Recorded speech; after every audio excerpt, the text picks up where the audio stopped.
I'm so excited. We're going to talk about MILB hitters for the first time since September 2019. It's time for Dingers. This is Dingers, way more than fantasy baseball. We keep it real when we talk and knock it straight out the park.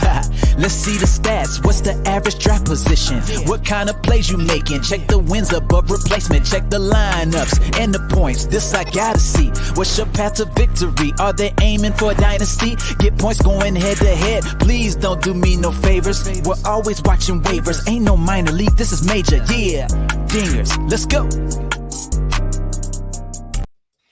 Welcome to Dingers, the only fantasy baseball podcast for smart people. It's not just Eddie Diaz that wins you championships. That's why week in and week out, we're delivering tips and strategies to help you live that straight up OG lifestyle. Tyler Childs joined again by Robbie Baseball from the infamous Murder Room. Robbie, how you doing tonight, buddy? I'm good. Thank you for asking. How are you today, Ty? I am well. I have funds. I have funds too because I sold a canoe. Yeah, you are the best canoe broker that I know. We're in Canada here. Yeah, I'm the CBO, right? The canoe boat chief boat. Yeah, chief boat owner. But I sold the canoe. I'm very excited. It was great. It ended up being several people wanted it all at once. After it sat online for 3 days and people just kind of booked to come see it this weekend, long weekend in Canada, same in the States, I believe, long weekend coming up. So somebody showed up today.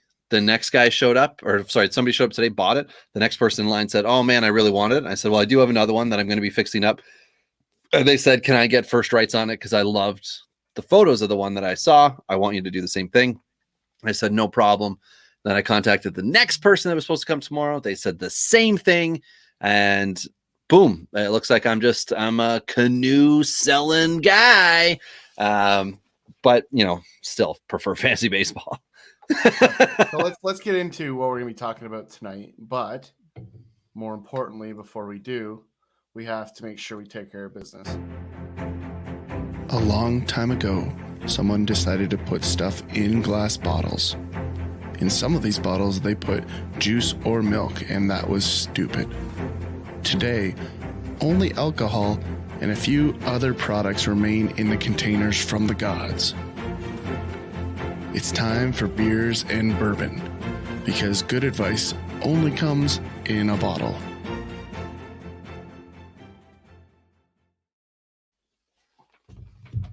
So you get a can? Of course I do. Did I time my bottle properly there? No, I missed it. So I waited. I was trying to be patient. Well, and I think I went a little too early, a little premature bottlation. Oh, so you popped your bottle a little early, did you? Yeah, a little too early, popped the cork. So stories. So the first thing I got to do, Ty, because I'm easy tonight, I'm finishing up the Aberb, the Transatlantic. This was my pre-show beer, and I just cracked into beer number 2. Rally Golden Ale, a refreshing. I feel like that's a baseball beer though. Like Rally. Yeah, you got to flip the cat inside out, upside down. Do the rally cap. That's no, thank you. That's not how rally caps go. Yeah, I know. I'm just looking. Do I want to wreck a hat? No. Maybe my Mighty Ducks one. No. Maybe my 1996 NOHA PWC champions hockey. No. Maybe my Toronto Argos CFL shout out. No. But anyway. This is going to be good. This is one of the ones that my wife got variety. So this is brewed in London, Ty. There you go. Nice. That's a new one. Rally Beer Co. So I won't drink it again until you monetize me.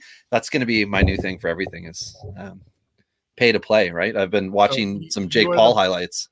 You're basically the podcast version of the guy that is begging for money at the stoplight. Like, money to drink your beer. That's what I'm doing here. I just need the little, I'll do this for my noises. Yeah, right. So bottle caps, people. Waterloo Dark bottle caps. I mean, tonight's a great night because we're getting to talk about something that we've waited a year and a half for, and that's minor league baseball, right? This is a long time coming. We've been talking about guys that could be or could not be for a long time. And so it's just exciting to get down to talking about some guys and projections and some things that you guys need to know about in order to prepare to win championships. And that's what we do here on Dingers. So let's get into it, Robbie. Let's just dive right in right away. And I'll kick it to you.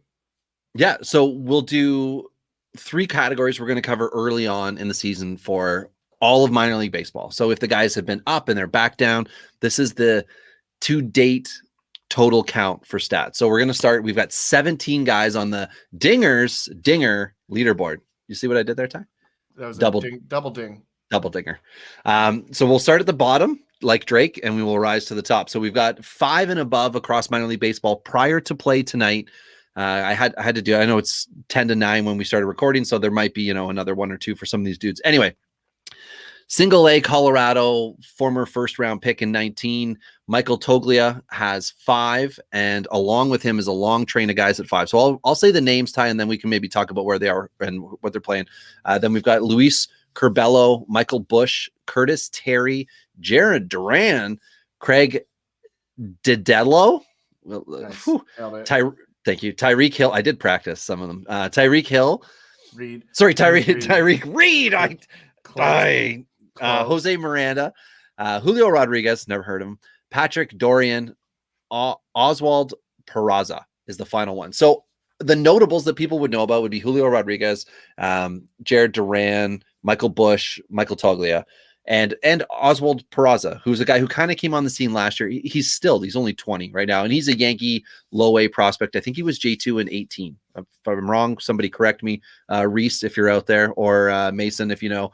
Let me know what year so I can put it in for us. But some notable guys. But I love this list, Ty, for the guys that aren't notable at 5. Tariq Reed, AA Boston. 6'1", 250. Oh, well, I think it's interesting. You mentioned Oswald Peraza as a guy that's kind of up and coming. Like, he's Yankees' 4th prospect, like 4th ranked as a 20-year-old, right? He's skyrocketed up that list. Stayed out of the tie-on deal as well, right? Like, he was able to not, the Yankees obviously want and believe him to come up. So that's a nice thing. Yeah. Well, and given the amount of Yankee hate at their current shortstop, soon can't come fast enough. But hey, they hated Kluber last month, right? Yeah, that's true too. Yeah, that's true too. But if they would have just listened, they would have known that I've been clearly saying that Kluber will be back, and here we are. He's been very good over the last 10 to 15 days. Very, very good. So Kluber, as long as he can stay healthy, he's going to be a productive guy down the stretch. But, I think there are some interesting guys in this list. Michael Toglia is a guy that I think we've talked about, huge human being, automatically on the hype train because he's in Colorado. That's a no-brainer. Oh, you play first base at Colorado? You must be great at baseball. Well, listen, he's behind a list of about 12 that we've never seen play Major League Baseball. So we will hold that one out until we get a little bit further along here. But we have a quick listener question that I just want to pop up. And the question is, sup, boys? And what is up is we're talking baseball prospects. So we appreciate you that's what's up. That is what is up. So we appreciate fan content. So get in here, tell us how you're doing. And we'll have a little fun with it. So appreciate that. But like I said, Toglia is a guy for now that you need to know. And if you don't know, you need to pay attention because he could be a guy that you need to own and could be very easily be a must own in that regard. So we're not ready to do that, to put that stamp on him because of the past history in Colorado. Right. The nice part is change a regime in Colorado for the first time in over a decade. So we might see some positive steps forward in that area. Yeah, and so Ty said has been on Toglia, so I'm just going to talk a little bit about some of the other guys, and then if anyone is of mention, is of note right now, this is week 1. So we're going to do, we're doing the 2 episodes a week of the podcast. We're doing your fab to keep you up to date in your leagues, active trade talks. That's kind of one of our episodes. And now, thank goodness, we get to talk minor leagues for one of our episodes, and we're going to be doing hitters one week, pitchers the next, and as the season goes on, we'll keep going back and forth or find the flow that works best for us and best for you, because we love your questions. We want to help you win, and we also want you to win in different ways, because you can't just have all of the studs. They have to arrive on your roster in various ways. And as Ty knows, my favorite is getting guys nobody knows who they are before anybody knows who they are, and when they miss, they go away, and it's okay. But when they hit, They help me, and they take a team that's 500 and they push me into the playoffs, and then I can do good things, win money, buy boats, sell boats. It's all about the boats. But anyway, so we've got Luis Curvello, who's the shortstop in the White Sox organization at A-ball. Now he's 23, which is not good, but he's got the shortstop frame that I love, 6'3", 185. Ty talks about bodies with pitchers, breakdown, potential, issues that can happen. I like seeing a 6'3", 185 guy. We're concentrating just on the power that he's got right now. So it's just a nice little thing to note that this is somebody who probably isn't owned in many leagues. Then you've got Curtis Terry, who's at AAA with the Rangers, and a guy with 5 dingers at AAA. That's somebody to, keep an eye on. You get into 26-year-old with the White Sox at AA in Craig Dedello, 6'4", 210 lefty outfielder. So what do we know about the White Sox, Ty? Everybody in the outfield is automatically gets hurt. So this is potential for a guy who's got 5 dingers, and now granted 42 at bats, but he's got a 333 average with 10 RBIs. This guy could move up. This could be somebody who you might be able to pick up if the format's right for you today, depending on when your league does drafting. It could be right for you end of season into next year. Just he's on the radar. That's all we're saying, right? He's there. Do we have a graphic for that? Do we have a graphic for somebody who's he's like on the radar? Yeah. Is there something to that effect? We don't, but What's the one you got? On the list. He's on the list. On the list for the future. On the list. Okay. So, so that's Dedello. Tyreek Reed, who I did mention earlier, a 23-year-old Red Sox first baseman, 6'1", 250. This is your classic, all or nothing guy, right? 250 average, 5 dingers, 11 RBIs. So, interesting to know. And then Patrick Dorian's the other one that I think is really interesting. 24-year-old, 6'2", but 188, third base lefty with Baltimore. It's like all the things that don't make sense, right? A third baseman who is tall. That's great. That's good. 6'2" is good. But 188, that's thin. That's shortstop build. And a lefty, that's nice. Like to see that. He's got power. He's got a 325 average early in the year again, but 15 RBIs and 3 stolen bases. So Dorian's somebody that I'm looking at. I'm trying to figure out, is there a way that he might fit into a league or two where I'm rebuilding? Maybe I can pick him up now if that's permitted in season, just because these numbers pop right now. And if nothing else, you could look and think, well, maybe I can use him trade bait later in the year. Because you could get somebody who's like, well, who's this Dorian guy you're trying to throw my way? What is he? Or you could just hold him for yourself and trade somebody who you think could be it. Because who's the Orioles' future third baseman? To be determined. We just don't know, right? There isn't a guy. So why couldn't it be? Now, Jordan Westberg has had Adley. Get in there for that. Not liking catchers is our thing.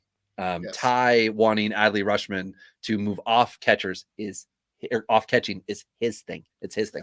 But anyway, wasted one good talent. Let's not do it again. Yeah. Matt Wieters fans unite. So, but what I'm getting at here is this is hidden talent, and the fact that we're not talking prospects here's the top 50 prospects. Here's who's moved in our dynasty list. I conveyed my annoyance with that the other episode where people are putting out a lot of content that is just, here's how my top 150 players shuffled. Who cares? Let's get to the next guys that are going to be on that list in the next 3 to 5 years. And here are a couple of names. And Jordan Westberg, who I said right away, I thought there's something weird in the swing. I don't think I like it. I forget where he is right now. If he's at low A, high A. Isn't he? No. Westberg's with Baltimore, but I just don't know if he's at low A or high A. He was on the cusp of getting on the list, and I thought, you know what, I'm going to wait another 2 weeks before I put him on. I want to see more consistency because I know he was a successful college hitter. I want to see him convert it because I forget if it was something within his knee, just the way he moved, looked like there was too much going on. Like my hands, there's a lot going on. So we do have guys with more than 5 dingers. Yes, that's what I need. I need stable hands. But anyway, we've got 3 guys with 6 dingers. That's Vidal Brujan. Nobody knows who he is. Jesus Sanchez, never on the top 100 list in his life. And Brian Ray, who we all know is the highly touted 23-year-old outfielder at single A in Cincinnati. 5'11", 170. Prototypical smasher, 6 homers. But he does have, to his credit, in 47 at-bats, a 447. ERA, a 447 average, 19 RBIs and a stolen base. So he's hitting 4 categories right now. We're just ignoring runs, right? It's way too early. I mean, we're really ignoring average. It's too early for average, but I've noted it. So, and then the final 2 dudes, Ty, atop the dinger leaderboard, Johan Massis, Mieses. Massis, Boston AA, 25-year-old outfielder, 6'2", 185. So that's a pretty good build on an outfielder and a guy at AA who's smashing, but he looks like he's a power nothing guy, 267 average and 12 home runs. And then the other guy's Orlando Arcia, love to hate him. So this is collective year total. He's got 7 on the year, Milwaukee system now at AAA. So, but I wanted to touch on Jesus Sanchez because he's been just good. 19 RBIs this year, and his average is 455 right now and 50 at bats.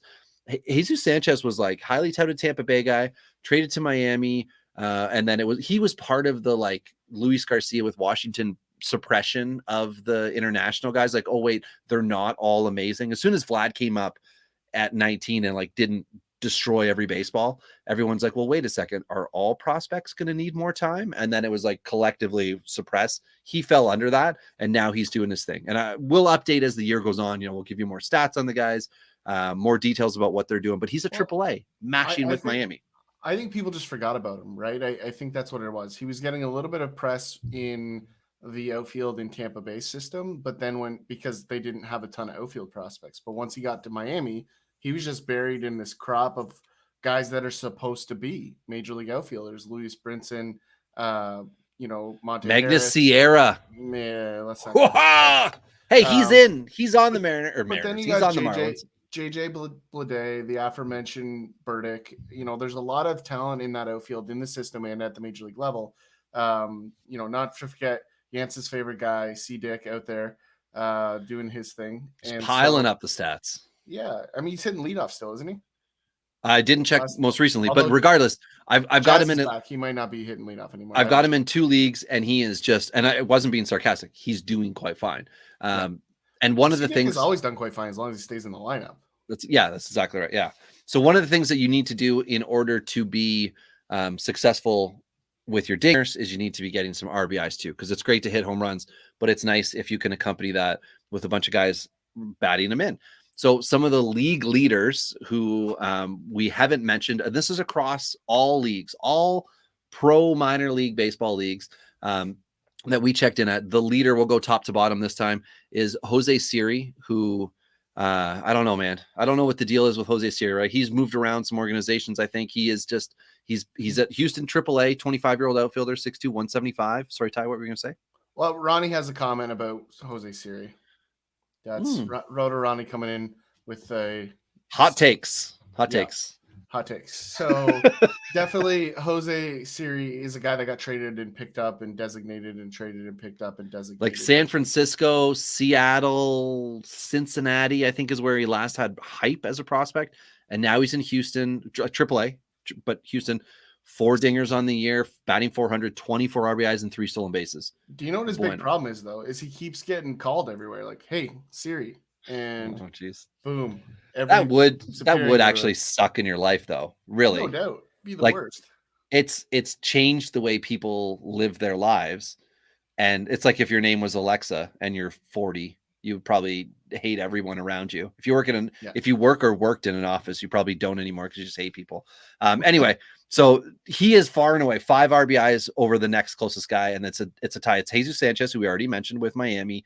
So tick his box again, and Brian Ray, who again at single A with Cincinnati has 19. So tick those boys again. And then we got a trio at 17, including Gunnar Henderson, 19-year-old shortstop with Baltimore at low A. So he's got a pretty interesting build, Ty, I'd like to talk about after. 6'2", 210, and a lefty shortstop. It's a little heavier. Pat DeMarco, an outfielder, 23-year-old, 5'9", 190 with the Yankees. He's a tarpon right now out in Tampa. And then they've got Phillies DJ Stewart, a 22-year-old third baseman, 6'2", 205. Now, why are we mentioning body? Because it's important. It's important to project these guys when we're talking prospects. We don't care about, Yerman Mercedes, and we don't care about, Michael Saunders, thin build. I want to get a Saunders mention on the podcast. But it does predict, like, it helps us. Well, but it predicts category success to some extent, right? Like, well, definitely. There's certain guys in certain builds that are successful in certain categories for obvious reasons. But, like looking at, you mentioned Gunnar Henderson, like 19-year-old at 210 lefty stick at shortstop. I mean, it screams third base, but at the same time, Obviously I'm intrigued. Not to mention anybody named Gunner is automatically on my list of intrigues. Yeah, he definitely fits the bill and definitely would be allowed in, right? So boom, on the list. Definitely good to pump Gunner. But yeah, like I think, one of the things that I always look for while we're on the topic of the frame is just make sure they match, right? Like that's one of the biggest indicators for injury that I always look at is like, okay, if the guy's 5'11", I don't want to see 240, right? I don't like, that's not a good fit. Likewise, if a guy's 6'6" and he's a $185, that's the opposite of the problem, right? And he might fit into Dustin May's pants, but like he needs to put on some muscle. And so, that's just a quick thing. Like I don't care so much about the overall frame. I'm looking more at the mismatch as a concern. Yeah, and for me with Henderson at 19 and at 210 pounds at 6'2", he will grow. Like there's a lot of him left to go. So like you said, Ty, the fill out to me says shift him over, but he also has 4 dingers, 327 average. Again, early with the average, but when he's hitting, it's just good to note it. And 3 stolen bases, which means he's moving really well right now. Yeah. So you want to take advantage of that. And with Pat Demarco, low A guy with the Yankees, 23-year-old, 5'9", 192, it kind of screams like a Brett Gardner type to me. I mean, he's smaller than that, but the average isn't great. So it doesn't tell me, and again, we're early, but he's got 3 dingers and 17 RBIs. It tells me that he needs to also be complementing that with stolen bases. He's got to hit all categories if he's going to get a good shot at moving up to, higher than AA later this year. Stewart with the Phillies, 6'2", 205. That all looks good. 22-year-old, third base. It's all good. It's all good. Low A, good average right now, 340 and 50 at bats and 2 dingers. Guys playing well. So good. They can run into RBIs, right? You can get a single where 3 runs score. It's possible. Well, but you can't do it all year long. And the one thing to note there, like the OBP has been fairly consistent with him, right? So you often look at these guys that take big jumps. Like, you look at a guy like Kevin Biggio that is overly patient, right? And frustrates Jays fans everywhere. Or, there's lots of other guys. Harper doesn't get enough credit for being patient. But, when you see that in the low minors and then you see an average tick up, that's always a good sign for me, right? Is when the patience was there before the hit tool. Those 2 in combination are usually a path to success. So that's something I like to look for as well. Yeah. I'll do a wrap up. I've got 1, 2, 3, 4, 5 guys I wanted to touch on when we're done, as far as like the start they've had versus career minor league numbers, to get a more of a ballpark idea. But yeah, I like that you popped in with the OPS there. Jose Rodon's the next guy up. So yeah, DJ Stewart with Phillies. So Jose Rodon, 27-year-old second baseman with the Cardinals, 6'1", 215. So a little bigger, but really he's okay. Got a stolen base to go along with his 16 RBIs, a 258 average, and 4 dingers. And I said this to you, Ty, before we started recording. This is like the next guy that St. Louis brings up, and it's like, wait, sorry, who is this? And why is he doing well right now? Why is he hitting 280 and, getting a bunch of category numbers? It's Jose Rodon. I can't explain it. He doesn't look like he's anything special, but he's somebody who could very well come up when St. Louis needs it later this year. And I've got his career thing here. So in 268 MLB at bats, a 200 average hitter, 24 RBIs, 595 OPS. So nothing special, right? But so far this year in 62 at bats, the OPS is over 800, and he's a career minor leaguer, right? 2,600 at bats in the minor leagues, but a 280 hitter, not big on power, 43. But he's doing better, and he's more of a stolen base threat in his earlier days, it appears, with 83 career minor league stolen bases. But this is somebody that could come up this year if he's got it all together and hits with St. Louis, and could score us some runs when we need it down the stretch. So just on the list guy. Yeah, I mean, I'm concerned with infield depth in St. Louis for sure. Tyler O'Neill's on the IL. Did you know that, Ty? I was surprised you wanted to record tonight. Yeah, I know I'm hurt, but mourning the loss. Yeah, there's a lot. I mean, I think he chipped a fingernail or something this week. I'm not really sure. He was pretty. He was poking Harrison Bader's Rolling Stones t-shirt when they were out, and when Bader flexed, and it chipped his nail. Either that or he tried the t-shirt on. He's just in a vice grip somewhere inside of that t-shirt. Hurt his shoulder pulling it down. How do you wear this? So Yeah, I mean, I don't know. There's lots to be concerned with here. I mean, I don't get excited about 27-year-old guys that haven't knocked on the door. Like that's just for me. Like I don't Cup of touch coffee, that. Yeah, but I right? just Like don't touch 200 at that. bats. Yeah. I will Sorry, roll out Tyler 268. O'Neill with the IL tag before I commit to 27-year-old prospects. That's I'm just thinking, ride or die. well, we're in a 30-team league tie where if a guy is a minor league player, you can put him in your minor leagues. It doesn't just have to be a rookie. Yeah. So depending on league settings, this is the kind of guy that maybe if your infield is like mine, where it's like Christian Arroyo and I don't even know who did you trade Ariz. Like if you're looking at your waiver wire, like Robbie, definitely got the magnifying glass out. I'm trying to sort it out. Then that's one of those guys. So everybody else is 15 and under. Outside of, can you say this first name? Because I'm gonna wreck it. It's a AA Colorado third base prospect, which is why I put him on the list so we could have the conversation. Eliris. I think you just nailed it. Eliris. That's how. Eliris Montero. Yeah. So yeah. So if I did it wrong, just go to Montero and Colorado third baseman, and then I think Eliris is correct. Elihuris. We joke that we screw it up a lot. We do try to get it right. So he's got a 280 average, 16 RBIs, and 3 dingers so far this year. Now he's 6'3", he's 235, so this is a solid boy. And at 22 years old, Ty, he fits perfectly into the Colorado screw you around and you end up leaving and going to the KBO plan. Eliris. So Eliris Montero. Or Eliris. It's pronounced A, and then Lau, and then Rees. Eliris. That's pretty close to what you said. So I think we round up. I white boyed it. So I'm going to give myself, I used to work on it more and more. But anyway, so AA Colorado, decent start. RBIs are the reason why we're discussing him. Everybody else in minor league baseball is 15 or under. And this is just someone to note. The power's not huge right now, but he's doing fine. 50 at bats with a 280 average. You can multiply that for a 20 home run season, do whatever you got to do to make your math work at this point. Again, as we've talked about on this podcast countless times, we don't like to get into all the advanced stats when we're discussing what wins and loses you leagues, because what wins and loses you leagues are the counting stats that matter. So we're trying to stick to those.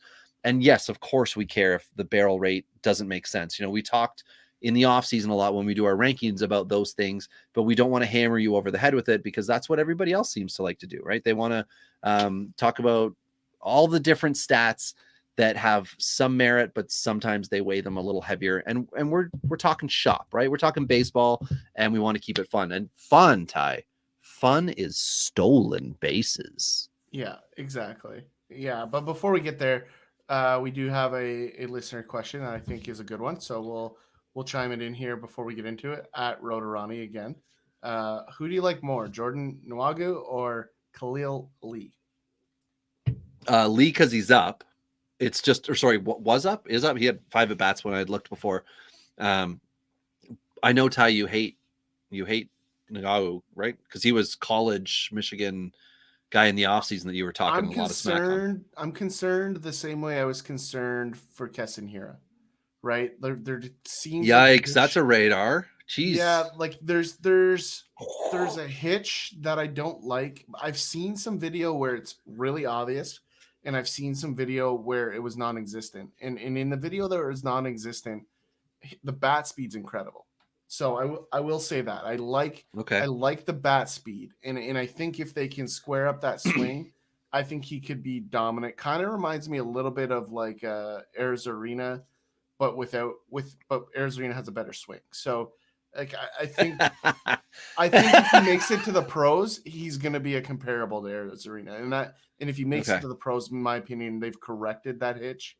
So that's the thing that I would like to see, in my opinion. Okay. So a question for now. I'm Lee for now. Sorry, just to give a final answer. Okay. So we're both Lee. We did have a question before we started recording. J Mealy 26 on Twitter had said, "What are your thoughts on this?" He hasn't offered it yet. Redraft. He loses Aguilar and Ramirez. He gets Jose. Yeah. He gets DeGrom and Machado. Yeah, what are you waiting for? Right. So that's what he wants to offer. But then what ended up happening before I got to ask the question was he said the guy traded him elsewhere, which I don't know if that means Machado or DeGrom, but either way, that's going to blow the deal up. And in a redraft, it makes more sense than in Dynasty, right? In Dynasty, we would laugh at that and say, no, you would never do that because Aguilar, clock is ticking, pumpkin at midnight kind of thing.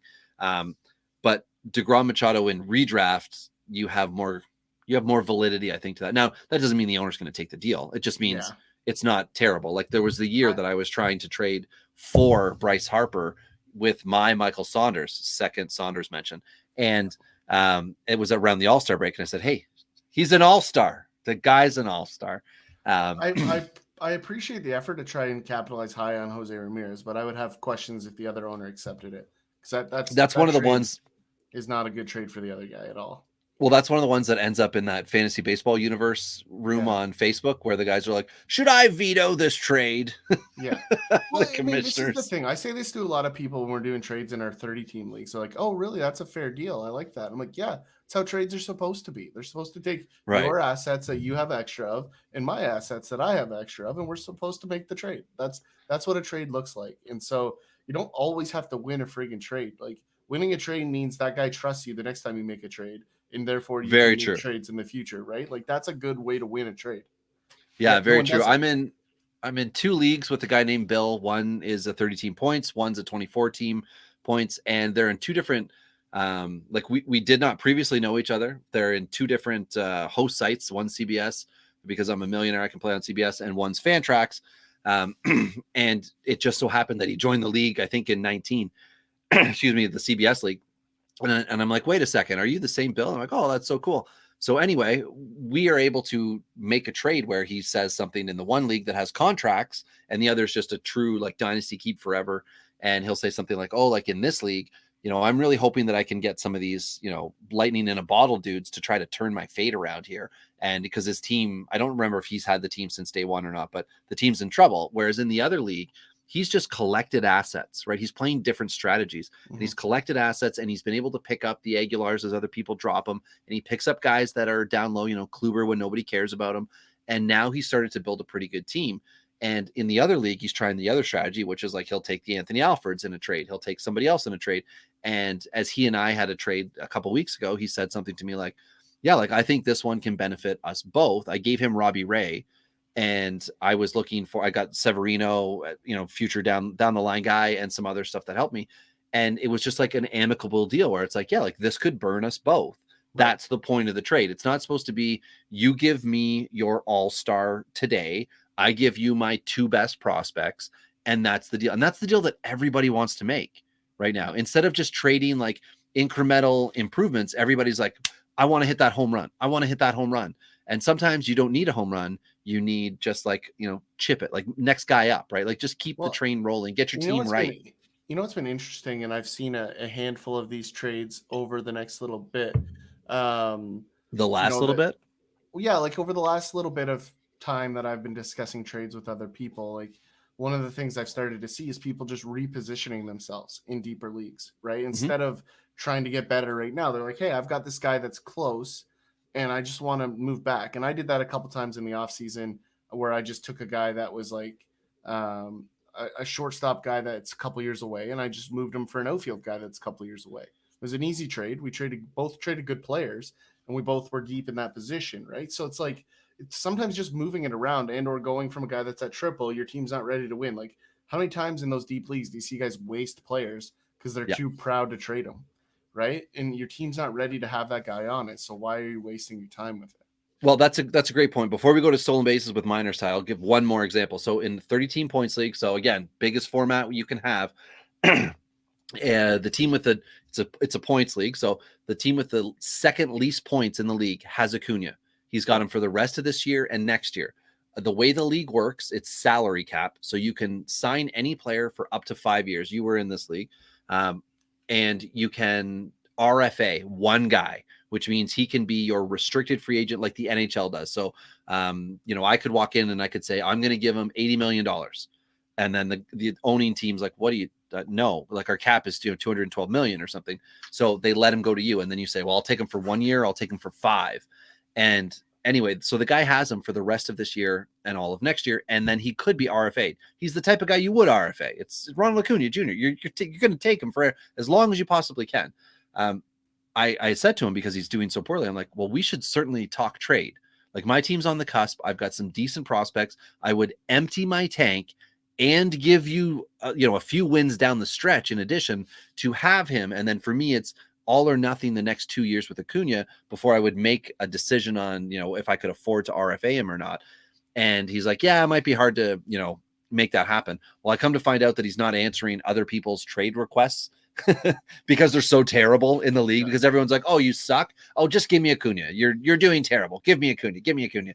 But that's the way to, like, to me, end up closing doors, right? Even though this guy's in my division, I'm still talking to him about trying to get one of the best players in fantasy baseball, because I know what he could do for me over the short term. And in exchange, I'm giving him the opportunity basically to beat the crap out of me 3 to 5 years from now, if he's able to continue his ways of building his team up. So it'll be interesting to see what happens as the year goes on. But that's one of those things where, again, as we're talking about tonight, highly touted prospects, veteran MLBers who, like Aguilar, who are doing better than everybody thinks they should, win you championships if you can get that mix together. It's not all about top 100 MLBers, top 100 MLB prospects that get you where you want to go. Those are just the ways that guys get into fantasy baseball. That's not the ways that guys win, especially in Dynasty. So let's talk about stolen bases. Let's do it. Do you want to go top to bottom to top? I feel like bottom to top, because if we start at the top, it could be trouble because speed kills. Ooh, I like it. Okay, so we've got one guy with 5 stolen bases. That's Robbie Padersky, AAA San Diego. He's got 5. Yanni Hernandez with Texas at AAA has 6. Eddie Diaz, Colorado high A guy, has 7, as well as Jake McCarthy, who's in AA with Arizona. He has 7. Then we've got a second baseman, Ricky Aracena, Aracena. I feel like you would have botched that one before Arizona. Just saying. I agree. But it's Azarena. It's Randy Azarena, not that's Arizona. Not what I say. I know. We screw it up. It's like when anyway, See, for another day. You just got to lean into it. If you're going to screw it up, just lean into it. Yeah, like then it just becomes ignorant. Well, then we're Jack Morris. Aracena, second baseman with Miami in A ball right now. He's got 8. As well as Tanner Kierwer, a 25-year-old outfielder in high A at Toronto. Sorry, it's not high A. It's low A. It's Vancouver. Toronto's got 3 guys on this list as well. So they've got Kierwer, who's a 25-year-old outfielder who's batting .341, 6 RBIs, those 8 steals, as I mentioned, and 3 dingers to boot. Cool. Cameron Eden, also with Toronto, has 9 stolen bases. Delvin Zinn, a second baseman with Chicago in low A, he has 9. KC has Nathan Eaton. Excuse me. He also has 9. Oh no. We've got, I'm not gonna lie, I was looking forward to this one. This is why I made you go to bottom to top. Jan Schwina Fargas, AAA with the Mets. Johnny Schwai. Johnny Schwai, sure. It is Johnny Schwai. Anyway, just look up Fargas with the Mets, AAA. He's got 9, so that's interesting. For AAA, when AAA guys have a bunch, that could lead to something. Oswald Peraza, who we already mentioned, he does have 9, and then leading all of minor league baseball by 4 headed into play tonight, May 20th, is Spencer Horwitz, a 23-year-old first baseman. Ty, how does the first baseman have 13 steals? I mean, and how does Vancouver, but Toronto affiliate, how do they have 3 guys? They're the only team with more than 1 on this list of 5 or more. Are they doing something cool in Vancouver? I want to know. Vancouver Canadian PR people, are you out there? I want to know what's going on. Are they doing something fun, hip, revolutionary?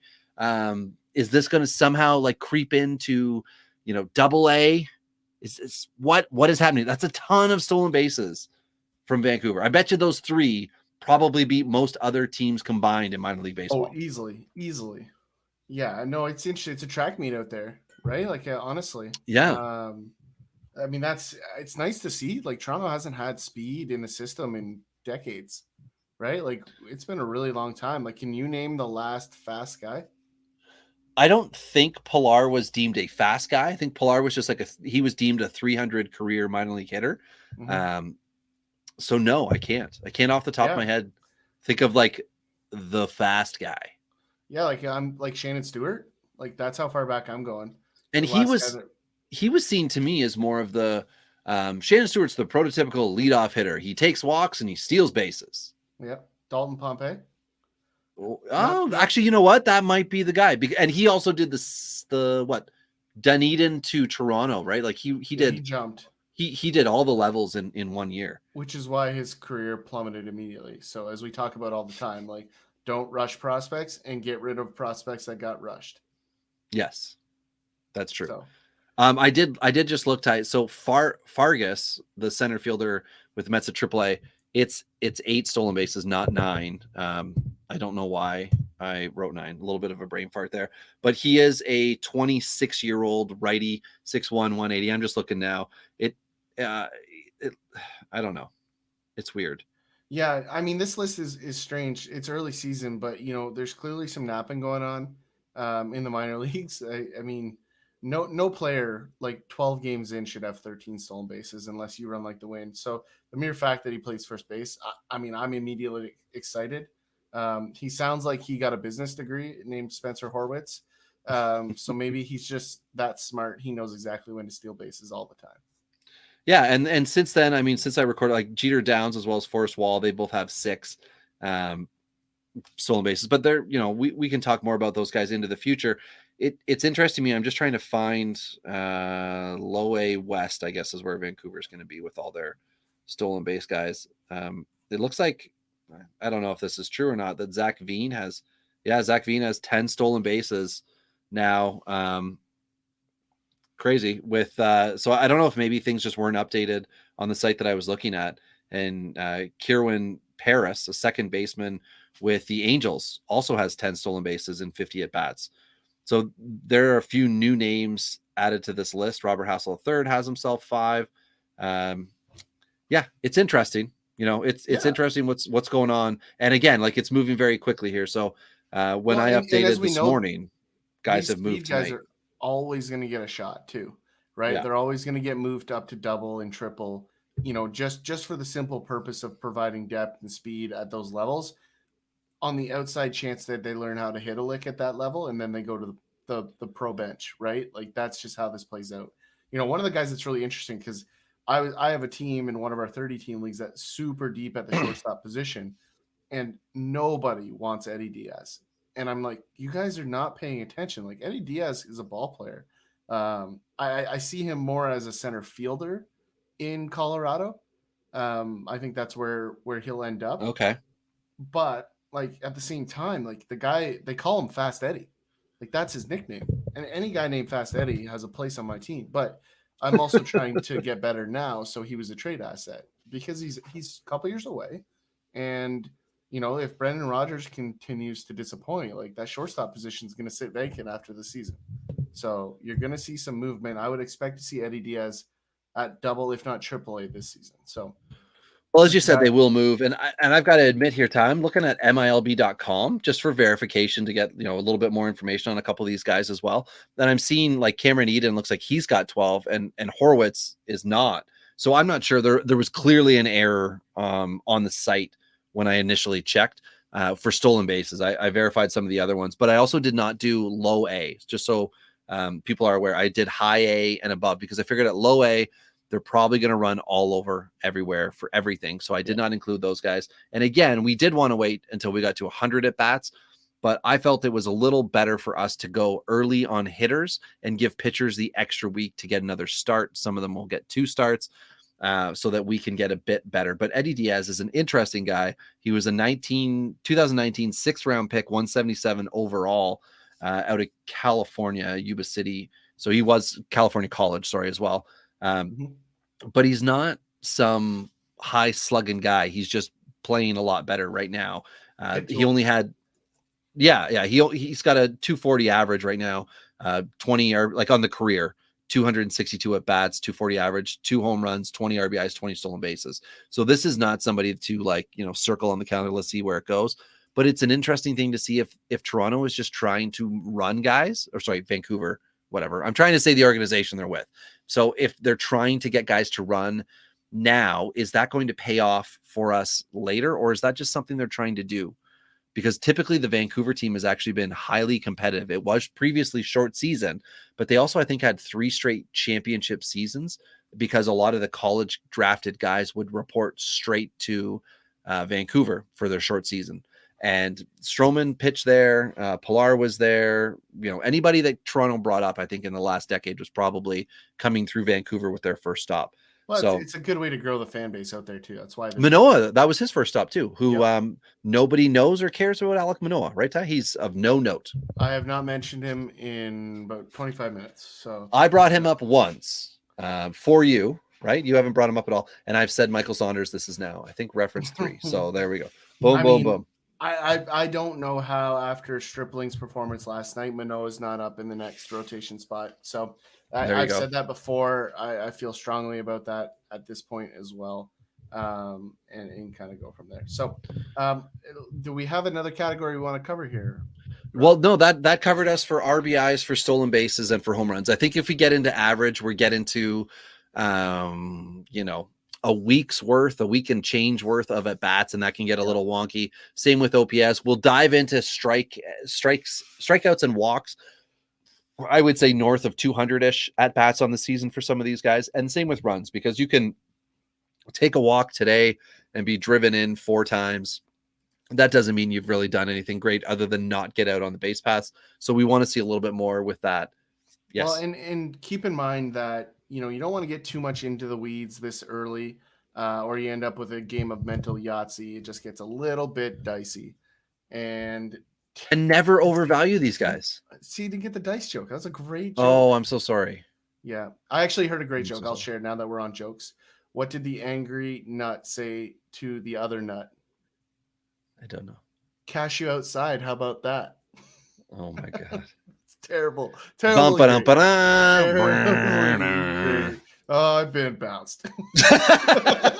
I'll see myself out. So anyway, that's a great spot, Robbie. I mean, we got a lot of minor league season ahead, a lot of things that we're going to go through, a lot of items to cover, a lot of people we're going to tell you about that you should not pick up that you think are amazing players, and a lot of guys that you've never heard of, like Eddie Diaz, that should be rostered in your league. So, well, Eddie Diaz with that 188 average, 3 RBIs at time, 188 average.